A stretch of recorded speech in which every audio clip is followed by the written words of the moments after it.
Welcome to Total Politik. Halo masyarakat Total Politik, warga sadar semuanya. Kali ini gua kembali lagi di konten ngomong sendiri dan kita ingin membahas sesuatu tema yang menjadi kegelisahan gua selama ini kalau lo ngikutin di sini, yaitu Indonesia darurat intelektualitas. Jadi yang mahal dari kampus itu bukan hanya pendidikan formalnya gitu, bukan hanya bangunannya apalagi gitu, tapi juga sebuah ruang publik, sebuah ruang untuk berinteraksi dan berdialog. Mungkin ingat kenapa gua pernah cerita soal buku fisik dan e-book gitu di konten Total Politik sebelumnya. Buat yang udah lama ngikutin gua pasti tahu. Nah, jadi buku fisik ini bisa berdampak pada munculnya toko buku. Jadi dari munculnya toko buku, kemudian muncullah ruang diskusi dan muncullah komunitas. Jadi buku fisik ini multiplier efeknya sangat banyak gitu. Berbeda dengan e-book yang tidak seperti itu. Jadi sekarang saat pandemi ini kelompok diskusi itu memang pindah ke online ya. Yang tadinya offline sekarang pindah ke online, tapi paling enggak kelompoknya ada dulu kan. Jadi baru bisa bikin diskusi online gitu. Kalau dari kelompok toko bukunya itu tidak ada juga, ya memang nggak ada kelompoknya, sekarang juga nggak akan ada diskusi online-nya gitu. Sekarang yang seperti itu nggak banyak lah kelompok-kelompok toko buku yang produktif dalam berdiskusi gitu. Nah, gue ngalamin dulu kelompok diskusi bertahun-tahun. Gue jadi pengurus, jadi moderator di diskusi Cak Tarno. Nah, gue pernah undang kan Cak Tarno ke Total Politik waktu itu berbicara soal kelompok diskusi. Sekarang kelompok diskusi yang terutama yang berkaitan dengan buku dan intelektualitas gitu udah susah banget.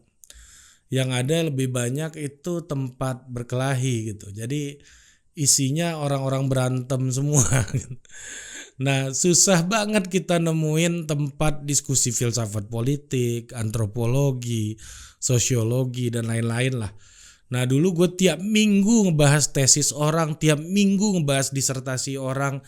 Jadi dipresentasiin di situ, dikasih tanggapan. Nah, itulah ruang publik dari toko buku, kampus, sehingga ada ruang publik yang produktif untuk menyampaikan dan mengembangkan gagasan gitu. Nah, apalagi sekarang pandemi. Sebelum pandemi kampus juga udah banyak peraturan yang menyulitkan ruang publik ya. Salah satunya jam malam gitu. Nah, jadi ruang diskusi semakin terbatas. Lalu tidak banyak lah, toko buku juga banyak tutup gitu. Nah, kalau kita lihat kafe-kafe yang memberikan ruang untuk diskusi-diskusi juga semakin sedikit. Sebelum pandemi juga udah semakin sedikit. Jadi ruang untuk mengasah dan menghadirkan intelektualisme itu juga semakin sempit gitu. Susah nyari orang diskusi yang bermutu dan dialektis gitu. Mungkin cuma komunitas-komunitas sedikit aja di Indonesia atau di Jakarta lah. Nah, lu lihat aja, tapi di diskusi celah-celahan gitu ya, bukan diskusi, tapi perang-perang celah-celahan itu semakin produktif gitu di ruang-ruang media sosial gitu. Nah, gue kangen juga gitu situasi di mana lu ditanya sama kawan gitu, lagi studi atau lagi baca pemikiran filsuf siapa gitu. Jadi sekarang udah jarang gitu gue lihat percakapan yang kayak gitu. Nah, berubahnya jauh banget. Padahal masa gue kuliah belum ada, 15 tahun yang lalu gue mulai masuk kampus. Jadi gue agak bingung juga gitu ya mencari percakapan yang kayak gitu. Nah, gue sampai sekarang itu masih baca buku dan mengikuti gagasan-gagasan dan pemikiran-pemikiran yang belakangan gitu, meskipun gue udah nggak jadi mahasiswa lagi, Tapi bacaan-bacaan itu masih gue update terus, apalagi sejak ngonten kan paling enggak gue harus dipaksa di-push untuk baca lebih banyak gitu. Nah, terus selain ruang diskusi yang jadi penulis juga orangnya juga itu-itu aja gitu gue lihat. Nggak sampai apa namanya, ya nggak banyak lah gitu. Ada mahasiswa UI yang menulis pemikiran bagus banget gitu juga jarang gitu yang muncul. Nah dulu di sosiologi UI gue punya senior namanya Gegerianto, gue pernah undang juga ke Total Politik waktu itu. Dulu setelah lulus skripsinya itu langsung diterbitin sama LP3S soal pemikiran Peter L. Berger. Nah bukunya itu tulisannya itu ya jarang-jarang, LP3S kan memang penerbit buku-buku pemikiran ketika itu gitu, termasuk jurnal Prisma. Nah sekarang kita susah banget gitu nyari penulis bagus yang punya kapasitas intelektual gitu. Jarang banget yang seumuran gua gitu gua temuin. Apa gue yang kurang gaul atau gimana, gue juga nggak tahu gitu. Jadi kalau kita bicara publik intelektual Indonesia yang prominent gitu, hari ini tuh kita masukin ke satu pesawat yang sama, kayaknya kalau pesawat itu kecelakaan gitu habis semua intelektual kita itu kayaknya. Jadi era kemajuan teknologi kita tidak seimbang dengan kemajuan wacana publik dan wacana intelektual yang dikonsumsi oleh masyarakat gitu.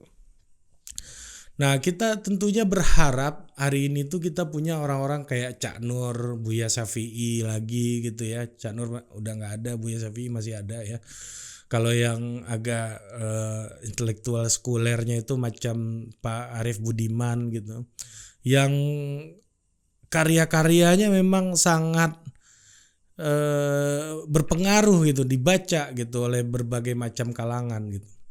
Kayaknya di generasi gua belum terlalu kelihatan orang yang konsisten baik secara pemikiran dan praksis menjalani hidup sebagai public intelektual gitu ya, yang produktif, nulis di berbagai macam platform atau nulis buku pemikiran gitu.